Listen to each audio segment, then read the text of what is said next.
right thing at the wrong time can be a very wrong thing. And you know what I mean, because we have this all throughout life. Studying for the test after you failed it, not the best plan. Right? Or, hey, do I want to be a parent or not? I don't know. Let's go to Lamaze class. It's not going to be a great indicator. It's not going to give you a great picture of what parenting is like and may even deter you from something you're called to, right? And things out of order can actually lead you into the wrong places doing the wrong things. Let me give you an example. Like most of us have had this instance where maybe you got a birthday present that you've been planning for a while. You got it for your kid, and you're so excited to give it to him. Like you're like, man, I got this a month early. I wrapped it, I put it out in the living room, which not a great idea, but I did it. And I was excited to invite him into this awesome gift that is just a lavishing of my love upon him. And so you're amped up, you're ready. Like a week later, you still got 3 weeks left before the birthday. You go down, you fill your cup of coffee, you look over, and there he is, playing with the toy that you had gotten him. That was a overflow of your love, but now it's a source of what? Frustration. Anger. Why? Because you were robbed. Like, he took the gift and he took it at the wrong time. Like, it wasn't meant for that time, that place, that setting. Not only that, but it was an overflow of your love, and you were meant to be a part of it, and you didn't get to see it. Like, you didn't get to be a part of that experience. You were boxed out, and now he's playing with a gift that doesn't represent your love. It represents his rebellion. Things in the wrong order lead to the wrong things. I'll even say it this way. Like, things out of order are a nightmare, not a dream. Like, it's not what it's meant to be. And I'll tell you, order creates outcomes. Having things in the proper order, built on the right structures, sets you up to win every time. And doing it on a faulty foundation, broken structures, leads in the wrong direction. And there is a lot of places we could apply this, but today we're going to apply it to sex. Like today we're going to have the conversation about how sex, like in the wrong context, is ugly. But here's the thing you need to know is most of the world knows about the prohibition without the beauty behind it. Like most of the world knows the things that God says, hey, you should stay away from that, but we lose sight of like why we're meant to stay away from that and why there's something so much better over here on this other side. If we would only look at the beauty, we might see and understand why we're not doing those things. And I'll tell you, the church at large, we haven't done a great job talking about it. I would say a lot of things fall under the law where we go, hey, you don't do that, you don't do that, you don't do that. And it leads our kids into two different spaces. One, where they're like, I'm just going to rebel. Like, you're just against me having a good time. And they follow the whims of the world. Or they stay in. They're like, okay, I'll follow the law. I can't do this. I can't do this. It's bad. It's evil. It's broken. And then they get married and they're disoriented. Because they're like, hold on. Like, now this is okay. Like, my whole life I've been told this was a bad thing. And they're disoriented. But when we understand the order and we understand the beauty behind it, it can be incredible. Let me preface with this. Sex is not the goal of your marriage. Now, some of you, you're getting married and you're like, I'm excited. Like, this is good. I can't wait. And that's okay, but it's not the destination, but it is a part of the structure. It is something that is a part of the structure, but if you start with sex and don't build upon other things, it's like building the roof before you build the house. Yes, a roof matters, and it's important, and it's helpful and beautiful, but if you start with that, you're going to have very little living space. It's not going to be what it was created to be. Order creates outcomes. And I'll tell you this. One of the gifts that we've had over this weekend, we had a marriage retreat. We had almost 30 couples attend. And so you might be like, well, Josh, that was awesome. And you might be like, Josh, this feels out of order. Like, we're having the marriage conversation, and yet you're just going straight into sex. And well, part of it is we spent the whole weekend talking about the other stuff. And next year, if we do it, we want you to come. The other part is we've had the marriage conversations. Like, if you're like, hey, that's what I need. I want to understand some of the structures that exist outside of physical intimacy. No, we will dive into that. That's important and valid and good and honestly a better starting point. But we've talked about it. I can send you the link. Today, we're going to talk about something that we don't talk about in church very much, but we probably should a lot more.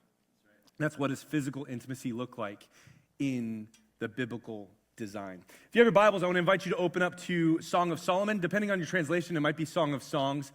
Either way, this is the story of Solomon and his bride. Solomon is courting her, he's wooing her, and then there's the wedding night, and then there's what happens after. And there's a whole picture that we're going to dive into of what biblical healthy marriage can look like. But before we get there, I'm going to bounce around a little bit because there's a lot of scriptures that speak to this, and we need to understand kind of the conventions and the structures that we're meant to do this within. See, if you're sitting here and you're like, hey, why? Like, why do we need to have this conversation? I'll give you all the data points to two major reasons that divorce occurs in a marriage. Now, again, this is secular information, right? Like, we're subbing out like Jesus and the foundation that's meant to be built on, but the two main reasons that people get divorced in a secular study was finances and intimacy. Those were the two things. And if that's a major issue, and not just that, but if the book talks about it, you can bet we're gonna talk about it too. Here's what I want you to know. If you are married, this is for you. This is you, maybe the reset button. Maybe this is a victory march of like, we're nailing it. Probably not. There's probably some things we can grow in. But it's going to be a picture of what it looks like for us to live into our marriage as well. If you're not yet married, but you hope to be, this is a picture of what it can look like now. For you to be faithful and you to steward your lives well and look to what is better, not opening the present out of context, but waiting for the gift that God has for you. God doesn't look away. He doesn't hide his face when you're in the intimacy of marriage. It's not something that's bad. However, it's meant for a time. It's meant for a context. And if you are like, hey, that's not in the cards for me. Maybe God's called you to be single, which we are going to have a singleness and dating message in this series later on. But you're like, hey, that's not in the cards for me. God's called me to be single. Maybe you're older and you're like, no, that's not really something that I'm pursuing anymore. That's okay. Still, this message is for you because this is going to paint some color on how we have this conversation, on how we navigate the sex conversation in different environments, obviously with discernment and doing it appropriately. Before we get into Song of Solomon, we're going to start in Deuteronomy 24. Verse 5, it says this, and we're doing this, we're going to start here because I want you to see how God is, he's not anti-sex. Like, he's not against it. He didn't have the enemy, like, speak into you how we are designed. You know, there are parts of your body that are designed not just for procreation, but for pleasure. And God didn't go, hey, Satan, like, what are some things that you could do to throw in to make a stumbling block for man? That's not what happened. God designed this into you, which doesn't mean that you've got free reign to do whatever you want. It just means that there is a picture of where it can be healthy and good and beautiful. Deuteronomy 24, verse 5, it says this. It says, if a man has recently married, he must not be sent to war or have any other duty laid on him. For 1 year, he is to be free to stay at home and bring happiness to the wife he has married. I think we should bring that back. like, what happened to this? Like, this would have been awesome. All right, you give me an entire year, just like, only job, make Jenny happy. Like, that's awesome. Figure it out. That's a good, and here's something that we need to understand, and this speaks to this, and other passages will too. As followers of Jesus, we are meant to be set apart. Like, we're not meant to match the ways of the world around us, which means that one of the biggest ways that we are set apart is our sexual ethic. Like, the way that we care for our bodies and care for other people and view them shouldn't represent the world. It should represent Jesus, which means that we're going to behave differently. We're going to look at women differently. Women, you're going to look at men differently, and we're going to act accordingly to what God has called us to. When I was first married, this verse came up a lot. We were 2 months into our marriage. I was supposed to deploy with the Army. We were supposed to go to Africa. My 6-year contract was up partway through that, which meant that if I didn't re-enlist, I wasn't going. I was wrestling with God on this. Jenny was bringing up Deuteronomy 24. I had friends who were like, hey, aren't you supposed to take a year? And I was like, yeah, that's helpful, but are you using it out of context? And I wrestled. Listen, here's the point of this passage, though, is that early on in marriage, we need to invest in that marriage. Let me tell you, later on in marriage, you need to invest in that marriage. Like, it's a constant sowing into, and you just need to know that first year is you figuring it out, and then your spouse changes, and then you figure it out again. And then your spouse changes, and then you have kids, and then you get sick, and then you navigate hardship, and you lose a job, or you get a new job, and you're like, you're a different person, and this is awesome. I get to figure out how to love you all over again. Like, it's learning and loving and pursuing your spouse. It doesn't just end at 1 year. Let me show you this. This one's a little bit more. This is why your kids are not allowed in the room. Proverbs 5, verse 15, they're allowed. It's your call. It's not my fault. We gave you 2 warnings. This is the third.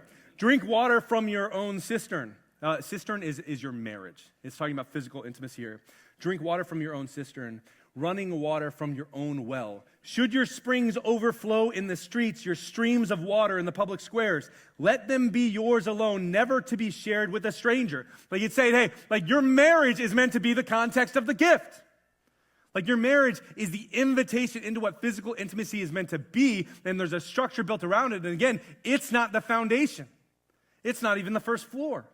But it's saying this is where it's meant to happen. Look at this, verse 18. May your fountain be blessed, and may you rejoice in the wife of your youth, a loving doe, a graceful deer. May her breasts satisfy you always. May you ever be intoxicated with her love. And all the 16-year-olds in the room giggled. Right, because this is God saying, hey, listen, like literally, this is him saying, like, your wife's breasts are a gift to you. And that's okay. Listen, like, they're not to be shared. Like, this is like, very clear. This is for you and your marriage, that the way that you are attracted and care for each other is a gift. And let me tell you, as you get older, that doesn't need to die. Like, you can still love each other. You can still pursue, but it takes effort. Here's what we're seeing here. This verse is not about procreation. It's not like, hey, you do this thing not for pleasure, not for good, not for enjoyment. You do this to multiply. That's not what this is saying. Like this is saying, like this is a gift from God in the right context. 1 Corinthians 6. Do you not know that your bodies are members of Christ himself? Shall I then take the members of Christ and unite them with a prostitute? Never.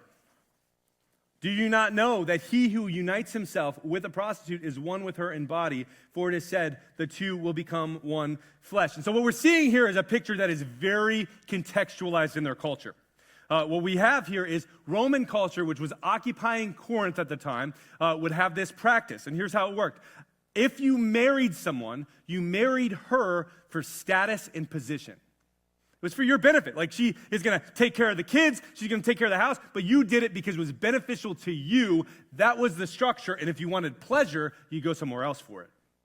If you wanted pleasure, you go to the red light district. That's where you'd get it in Rome. And if that sounds outlandish, just know there are countries that still believe this and still practice this. And I'll say we've Americanized it. Might be a little different, but you get married, you're not getting what you want from your spouse, and you seek pleasure somewhere else. You go on your screen, you go on your laptop, you go on your phone, and you get it in places because you're like, hey, if I can't get it here, or if I don't want it here, I'll get it somewhere else. And you're trading it in for a lesser thing. You're getting it out of order. You're seeking it from strangers where it says, no, it's not good. You don't find it in the streets. You're not meant to do it with random people. You're actually meant to do it in the confines of a covenant. That there's something good and beautiful. And when you get distracted, you're missing it. Here's what we're seeing, though. And Paul is highlighting this, is there's a cultural practice today of separating body from spirit. And so we say, no, they're separate. I would say a lot of the broken, perverse ideologies that exist today, whether it be on sexuality, gender, life, is a separation of body and soul. Say, no, those are not the same thing. But if you read the Bible and if we just pay attention, it's saying, no, it's not that you have a body and you have a soul. It's that you are a body and you are a soul. Not that those things don't matter, it's that they are bound together in this life, which means that I can't harm my body without being harmed spiritually. That they're tied together, and I can't lose sight of that. They are a part of each other. And this is where we become really good justifiers. You know, like, we go, but we've been together a long time, and so you're saying that like I shouldn't have sex before we're married, and we're going to talk about why in a little bit. You're saying that, but like she's practically my wife. Like we live together, we do all the things together. So, don't fall into the trap of offering benefits without the commitment. Like this doesn't come with a free trial. You don't test drive. This is God has a covenantal relationship in which this is supposed to exist. And when we open the present early, we're missing it. Now, side note, because I'm speaking to people from any number of places in this room. And no matter where you are, you're not too far gone. You're not too broken. You're not beyond redemption. And some of you have experienced, I've experienced that, where I lived a wayward life. and God brought restoration and restored.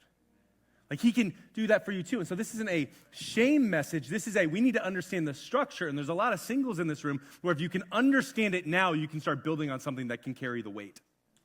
You can start building upon the promises that God has for you without falling into the trap of offering benefits without commitment. Don't give the title without covenant. Last one, and then we'll get into the weird stuff. 1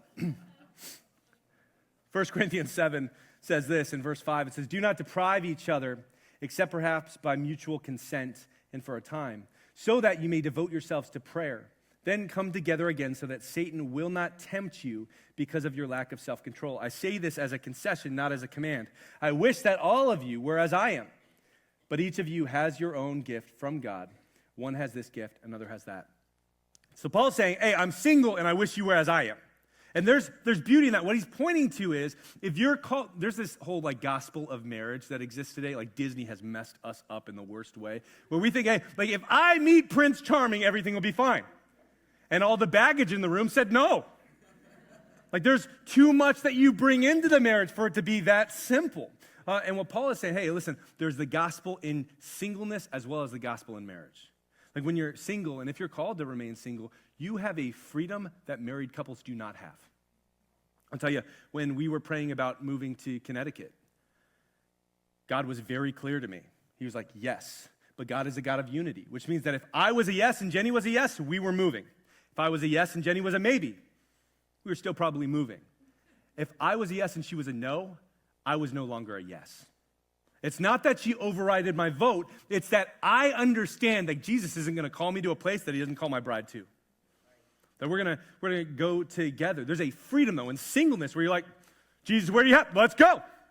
I'm ready to go. And you can go. And let me tell you, you can display the gospel in your marriage through sacrifice, through being a servant in a way that someone who is single doesn't experience on a regular basis. Both are beautiful and good, and they're not elevated against each other, and they're not in competition. Paul's saying, hey, don't deprive each other of physical intimacy, except for a time for prayer, but not so long that you fall into a lack of self-control. Here's what I need you to know, and I'm going to speak to gentlemen, although ladies, you can fall into this too. Your wife is not an excuse for your lack of self-control. You not getting what you feel like you need is not an excuse for your lack of self-control. There is a context for physical intimacy, and your cell phone is not a part of it. It's not an excuse, and yet don't deprive each other. What it's saying is you're meant to come together regularly.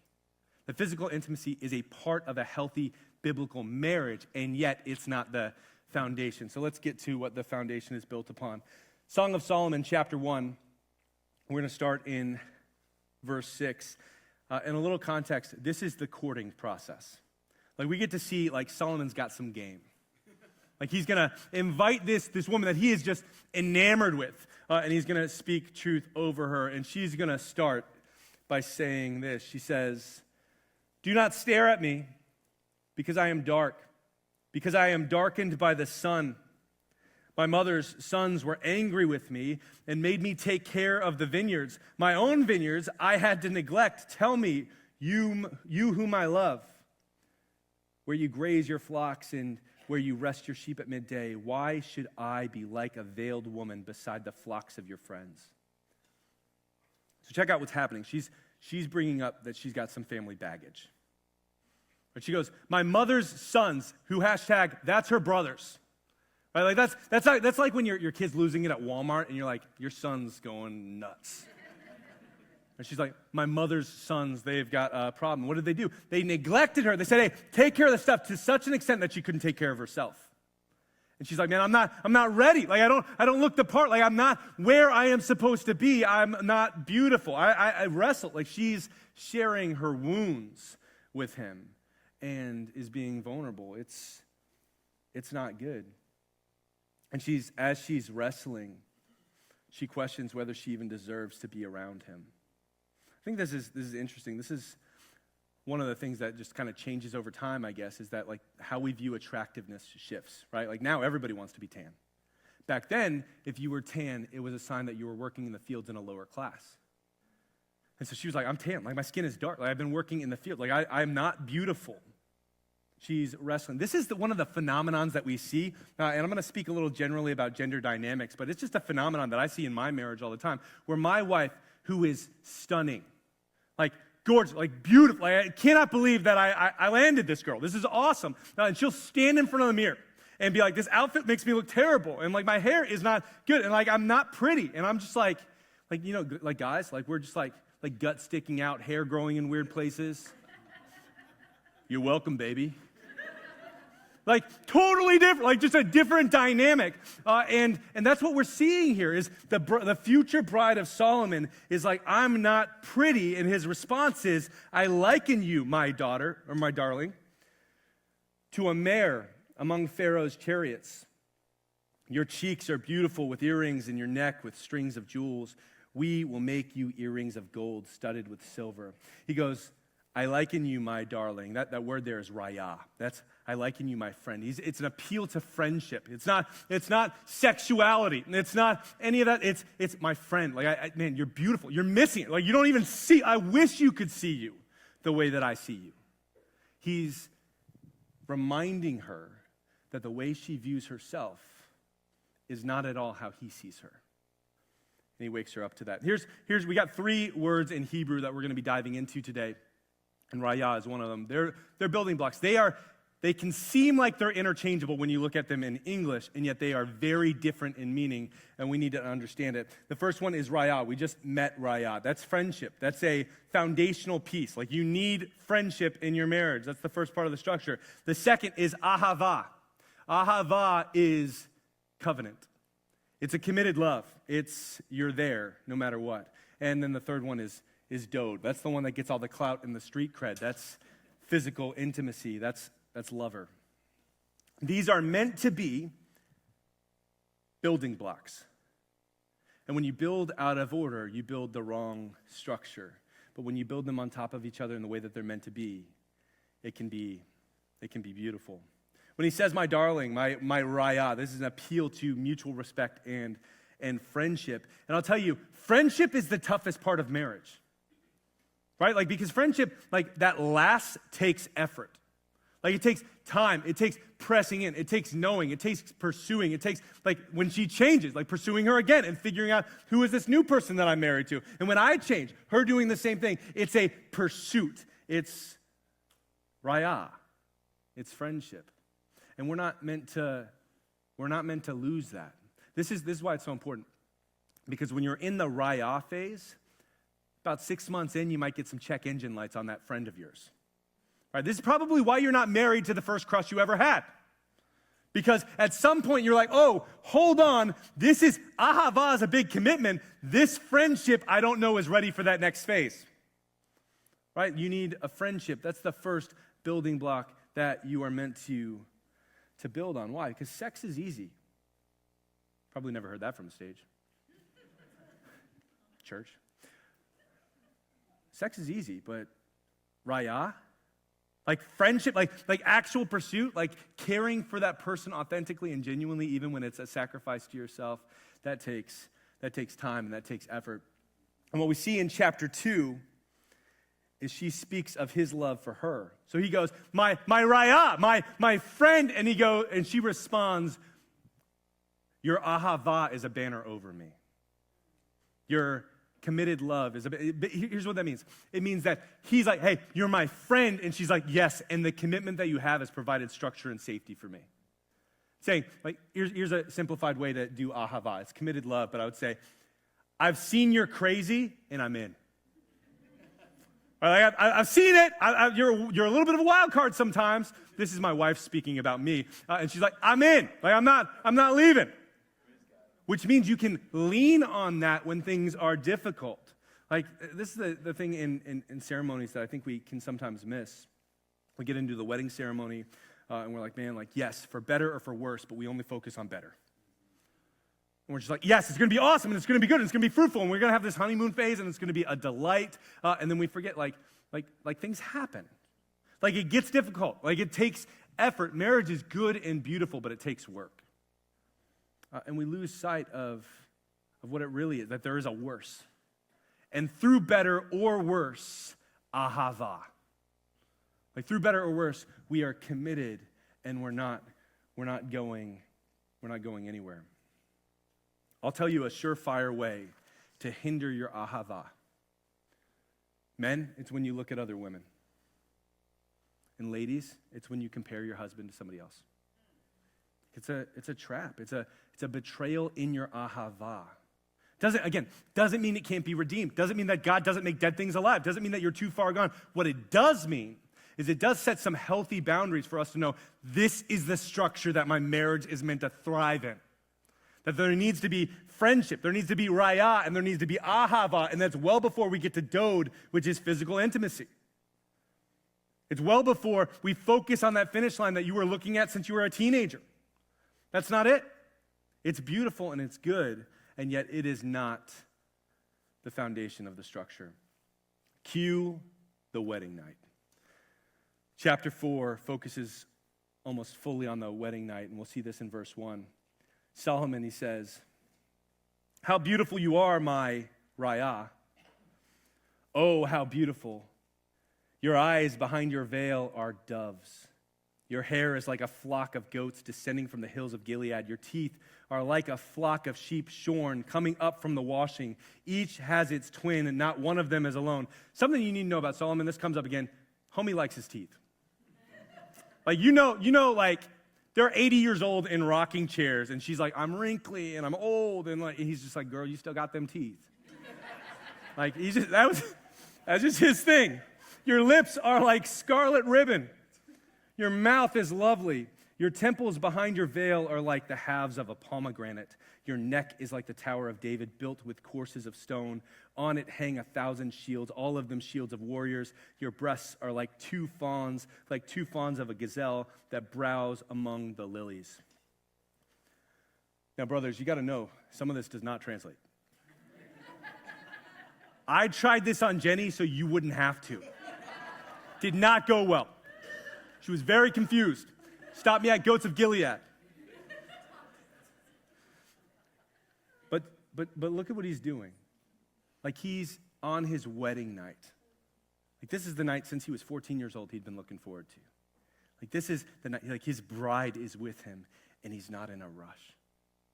Like, he's not, like, going to the finish line that he's been waiting for. He's telling her who she is. He's reminding her of her beauty. He's working from the top of her head down. Like, he's like, "Man, like, I love you. Like, you're beautiful. I see you in a way that you don't see yourself. I want to remind you how I see you, that you can see yourself that way too." This is another difference that exists in men and women is, in order for men to feel emotionally connected, a lot of times we need to be physically connected.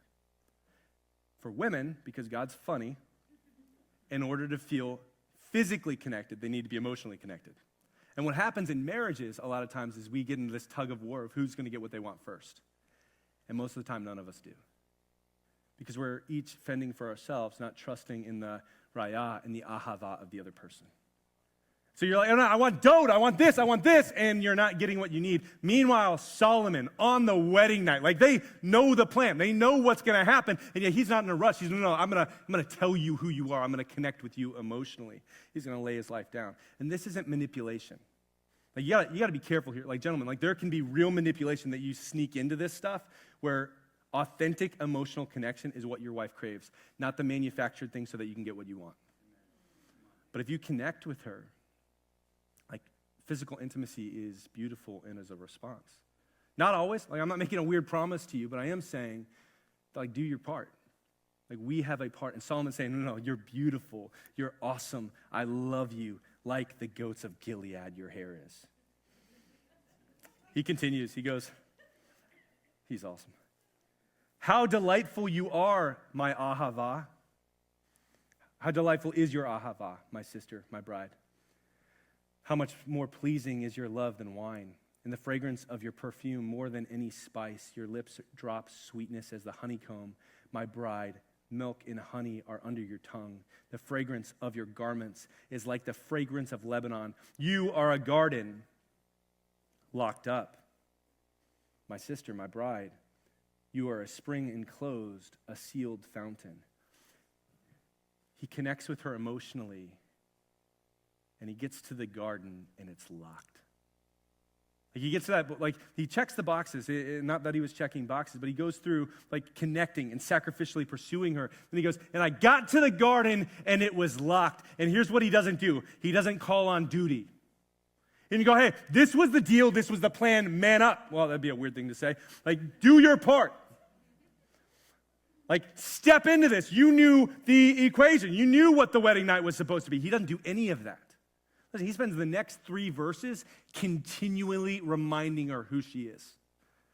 He goes, my ahava, my love, my raya, like you are beautiful. I'm reminding you. Why? Because he's going to connect emotionally and pursue his bride well. Here's the thing. He is at no point of this in any kind of rush. He's not sprinting to a destination because he wants to go with her. And if she slows down, he slows down. And if she's not ready, he waits. Why? Because it's not the dode that it's built upon. It's the raya and the ahava. It's the friendship and it's the committed love. And that stuff will build into dode. But without that stuff, dode is irrelevant. Because dode doesn't exist in the confines of worship. Your intimacy in your marriage is meant to be an act of worship. And yet, without those first 2 pieces, it can't be. You need the raya. And you need the ahava. Jenny and me on our wedding night, don't worry, it won't be weird. I surprised her with this Model T that picked us up, and so like we drive to the hotel. It was a couple miles away. And we get out of the car, and there was a bellhop, which I had like never seen a bellhop before, and I was like, I didn't know you guys were real. But this is our honeymoon, and like if I'm ever gonna pay for a bellhop, I'm gonna do it right now. And so he was like, hey, can I take your bags? I was like, absolutely, you can take our bags. We get into the elevator. She's in her wedding dress, stunning. I'm in a suit. I look okay. And he starts having the bellhop has a conversation with one of the employees from the hotel outside the hotel. And the door starts to close, and he stops it and opens it. This is our wedding night. I had waited a year for this moment. Like, we had waited. And I was like, dude, I'll give you $20 right now to get off the elevator. like this is not the time. And Solomon, none of that, right? Like, none of that inner angst that was in me. Like, none of that, like, hey, like, this is game time. Like, I'm ready. It was, I'm showing my flesh a little bit. Patience, pursuit, love. He said, man, like, no, I'm in no rush. Like, if you're not there, if I get to the garden and it's locked, I love you. If I get to the garden and it's locked, man, you're my friend and you are my committed love. I'm not going anywhere. And he doesn't rush and he doesn't push. And what you see is her response. Verse 16. She says, after he gives her 3 more verses of emotional connection, awake, O north wind, and come south wind. Blow on my garden that its fragrance may spread everywhere. Let my beloved, my dode, my lover, come into his garden and taste its choice fruits. And if that's too explicit for you, your homework is read chapter 5. That's where I drew the line. I was like, chapter 5, that's your homework. She says, man, like you've awoken dode in me.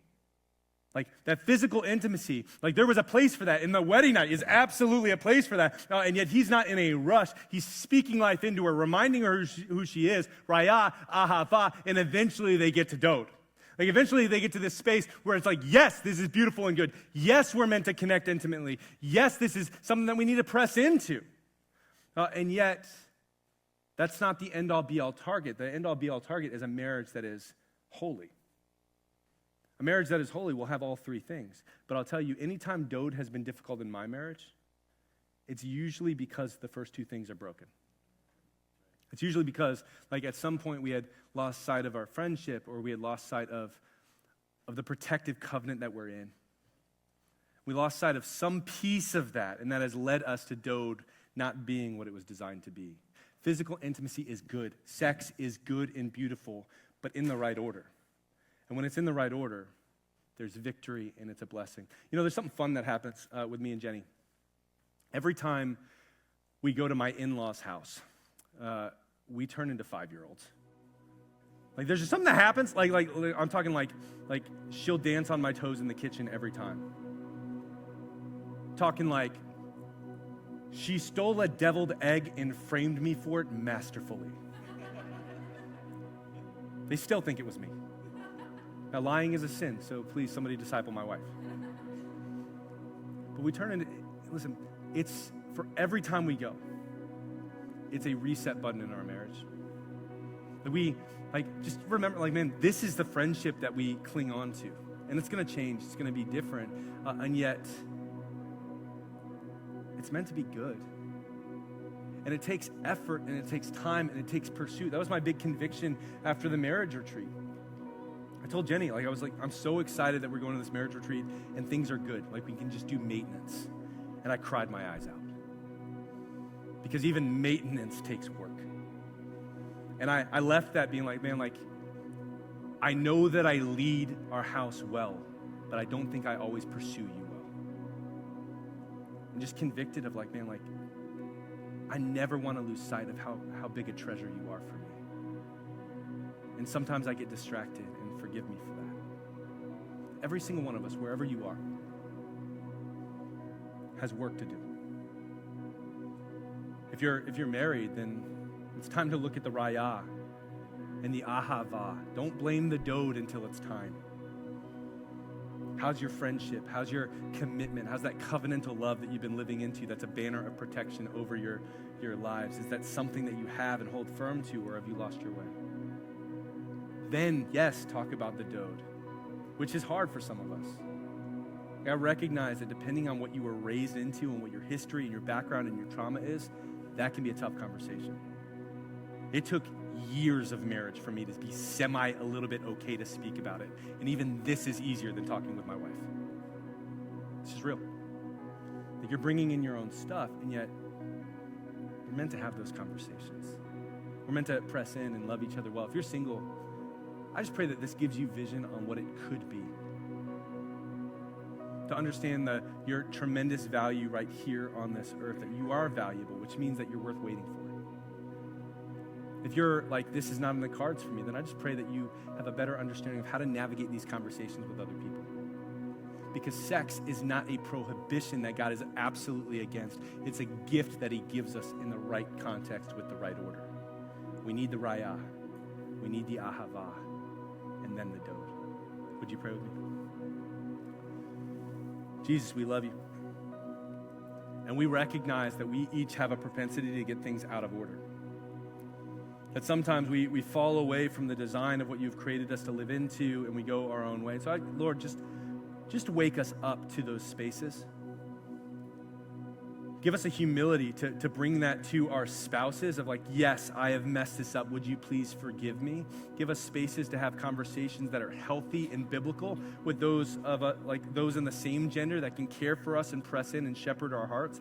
Give us people in our lives that can give us wise counsel. God, I pray that we don't hide from these conversations in the way that it's so easy to do, but I also pray that we're not flippant about them either.